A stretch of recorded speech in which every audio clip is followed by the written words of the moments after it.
ஒரு மனிதனை அல்லது ஒரு உடலை அல்லது ஒரு உயிரை பார்க்கும்போது, ஒரு விலங்கை ஒரு பறவையை பார்க்கும்போது இந்த கண் வழியா தெரியக்கூடிய தோற்றத்துல அது பார்க்க கூடாது. அப்படி பார்த்தீங்கன்னா ஏமாந்து போயிருவீங்க. கடைசி வரைக்கும் இந்த கண்கள் வழியாக பார்க்கக்கூடிய காட்சி உண்மை என்று நினைத்து நீங்கள் பார்த்து கொண்டே இருப்பீர்கள். ஆனால் அந்த பொருள் உண்மை அல்ல. உலகத்தில் ஒரு பொருளும் இல்லை, ஒரு மனுஷனும் இல்லை, ஒரு உயிரும் இல்லை. இருந்தாலும் இருக்கிற மாதிரி தெரியும். ஏன் அது இருக்கிற மாதிரி தெரியுதுன்னா, அது இருக்கிற மாதிரி தெரிஞ்சாதான் நீங்க வாழ்வீங்க, அகங்காரத்தை முடிப்பீங்க, இறைவன் யார் என்பதை உணர்வீங்க.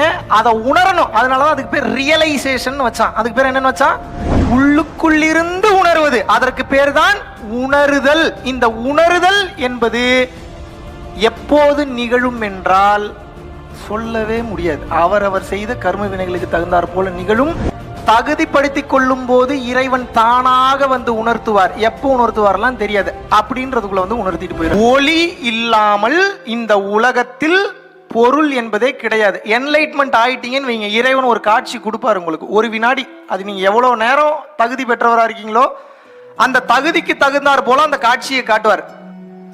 இப்ப டக்குன்னு உங்க கண்ணை அழுத்துனீங்கன்னா எப்படி தெரியும்? மொயமொயமொயன்னு ஃபுல்லா வெளிச்சமா தெரியும். தெரியுமா தெரியாதா? தெரியுமா தெரியாதாங்க? அப்படித்தான் தெரியும். இங்க வேற எதுவுமே இல்லை. இங்க மட்டும் இல்ல, எங்கேயுமே ஒண்ணும் இல்லை. இறைவன் அந்த காட்சியை காட்டும் போது நீங்கள் உணர்வீர்கள், இந்த உலகத்தில் ஒரு பொருளும் இல்லை, ஒரு மனுஷனும் இல்லை, ஒரு உயிரும் இல்லை. இருந்தாலும் இருக்கிற மாதிரி தெரியும். ஏன் அது இருக்கிற மாதிரி தெரியுதுன்னா, அது இருக்கிற மாதிரி தெரிஞ்சாதான் நீங்க வாழ்வீங்க, அகங்காரத்தை முடிப்பீங்க, இறைவன் யார் என்பதை உணர்வீங்க. அதை உணரணும். அதனாலதான் அதுக்கு பேர் ரியலைசேஷன் வச்சான். அதுக்கு பேர் என்னன்னு வச்சான்? அதை உணரணுமா, அதை பேசக்கூடாது. இந்த உணருதல் என்பது எப்போது நிகழும் என்றால் சொல்லவே முடியாது. அவரவர் செய்த கர்ம வினைகளுக்கு தகுந்தாற் போல நிகழும். ஆன்மாவை உணருதல். ஏங்கன்னா ஆன்மா உணரணும். நீங்க ஆன்மா உணர்ந்தீங்கன்னா தான் இங்க எப்படி ஏங்க, எதுக்கு காலையில எந்திரிக்கிறீங்க? சாப்பிடணும், பொண்டாட்டி பிள்ளைங்களை பார்க்கணும், ஸ்கூலுக்கு போகணும், பிசினஸ் பண்ணணும், கோடி கோடியா சம்பாதிக்கணும், வேற என்ன ஒர்க் பார்க்கணும், அதை பார்க்கணும், இதை பார்க்கணும். இது எல்லாமே இங்க இல்ல அப்படின்றதான் உண்மைனா அதை தெரிஞ்சுக்கணுமா தெரிஞ்சுக்க கூடாதா? நம்ம புத்திசாலி என்ன பண்ணுவான்? இதே வேலையை திருப்பி திருப்பி செஞ்சுக்கிட்டு இருப்பானா, இல்ல இதெல்லாம் போய் இதை தாண்டி ஏதோ ஒண்ணு இருக்குன்னு அதை பார்க்க முயற்சி பண்ணுவானா? நம்மளால பார்க்க முடியலன்னா கூட பரவாயில்ல, அட்லீஸ்ட் பார்க்கறதுக்கு உண்டான முயற்சிகளையாவது எடுக்க வேண்டுமா எடுக்கக்கூடாதா? இப்ப இதை ஒருத்தன் பார்த்துட்டான், ஐயோ நான் பார்த்துட்டேங்க, எதுவுமே இல்லையே எதுவுமே இல்லைன்னு இப்ப போய் சொன்னா பார்க்கறவங்களுக்கு எல்லாம் என்ன தெரியும்? பைத்தியக்காரனா இருப்பான் போலயே. ஒண்ணுமே இல்லைங்கிறான், என்ன எதுவுமே இல்லைங்கிறான். அது எப்படிங்க எதுவுமே இல்லாம போகும்? இத்தனை இருக்கே, நான் பாக்குறேனே, எங்க அம்மா இவ்வளவு அழகா இருக்காங்களே, என் காதலி இவ்வளவு அழகா இருக்காளே, என் மனைவி இவ்வளவு அழகா இருக்காளே, என் கணவன் இவ்வளவு அழகா இருக்காரு, இவ்வளவு காசு இருக்கு, கடைக்கு போனா பொருள் கொடுக்கறானே, படுத்தா தூக்கம் வருது, எல்லாம் பொய். அனைத்தும் பொய், எல்லாம் பொய். எதுவுமே உண்மை கிடையாது. எதுவுமே உண்மை கிடையாது. சரிங்க, தெரிஞ்சு போச்சு. அப்ப நான் எதையும் அனுபவிக்க கூடாதா? அனுபவிக்கிறதுல தப்பு இல்லை. அனுபவிக்கும் போதே இது பொய்ன்ற தன்மையோடையே அனுபவிக்கணும். அப்பதான் அதுல இருந்து வெளியில வர முடியும்.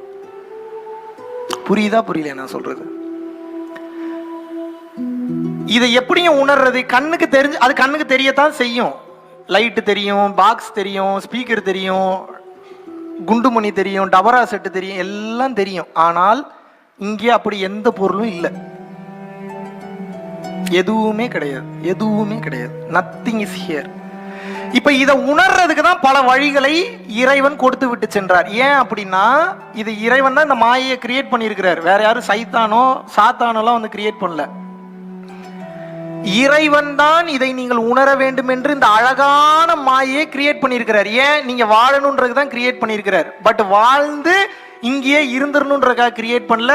வாழ்ந்து இந்த நிலையிலிருந்து கடந்து நீங்கள் எந்த இடத்திலிருந்து வந்தீர்களோ மீண்டும் அதே இடத்திற்கு செல்ல வேண்டும் என்ற நோக்கத்திற்காக இந்த மாயையை இங்கே அவர் படைத்துள்ளார். எவ்வளவு பியூட்டிஃபுல் செலவு பாருங்க. அவர் இங்க தெரிகிறது பூரா வச்சு சம்பாரிச்சவன் எவனோ அவன் தான் பெரியாள்னு நினைச்சு வாழ்றீங்க. ஆனா அங்க அப்படி ஒரு பொருளே இல்லைன்னு ஒருத்த உணர்ந்திருக்கான் பாருங்க. அப்ப அவன் பெரியவனா, உணர்ந்தவன் பெரியவனா?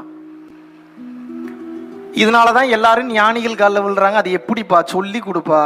தகுதிப்படுத்தி கொள்ளும் போது இறைவன் தானாக வந்து உணர்த்துவார். எப்போ உணர்த்துவார்லாம் தெரியாது, அப்படின்றதுக்குள்ள வந்து உணர்த்திட்டு போயிடுவார். Once realized completely realized, there is no way of turning back. ஒரு முறை நீங்கள் அதை உணர்ந்து விட்டீர்கள் என்றால் மீண்டும் நான் அந்த வாழ்க்கைக்கு போறேன்னா போக முடியாது.